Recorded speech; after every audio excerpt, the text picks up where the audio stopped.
a tool that we use with groups, and we call it Learn, Feel, Do. And basically what we ask clients to do is to go back and look at each piece of their meeting, look at their meeting as a whole, and then look at each piece of their meeting and use the Learn, Feel, Do thing. So basically what we ask them to do is we say, look at big broad picture. While your audience is here, what do you want them to learn? What do you want them to take away? What are the key content things they need to do? What are the key techniques or processes they need to learn? What are all the things they need to learn? Then two, how do you want them to feel? You know, there's a big difference between doing a rah-rah sales meeting for a group that's done really, really well and it's kind of a celebratory kind of a theme versus doing a meeting for a group that has just acquired another company and half the people are going to get let go and it's a bad feeling and there's bad vibes and they're not really sure. There's a lot of uncertainty and confusion about what's going to happen. Two entirely different kinds of meetings. So you really need to think about how do you want your guests to feel? What is the mood and the vibes that they're coming in with? And what do you want them to leave with? What are the key things that you want them to take away from a feeling standpoint?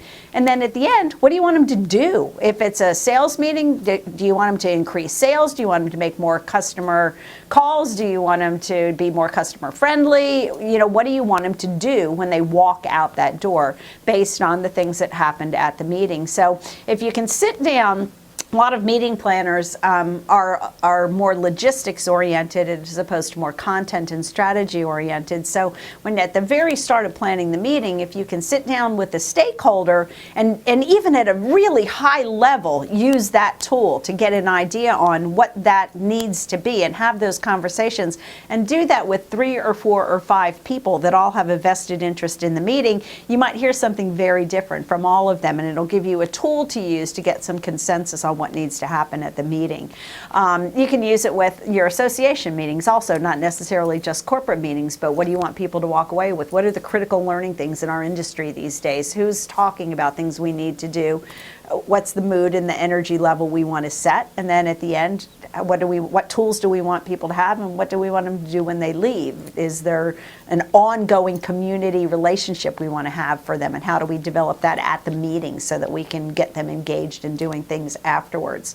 And then you can use that for every piece of your meeting, every little piece. So you could say, for my coffee break, what do I want them to learn? What do I want them to feel? What do I want them to do?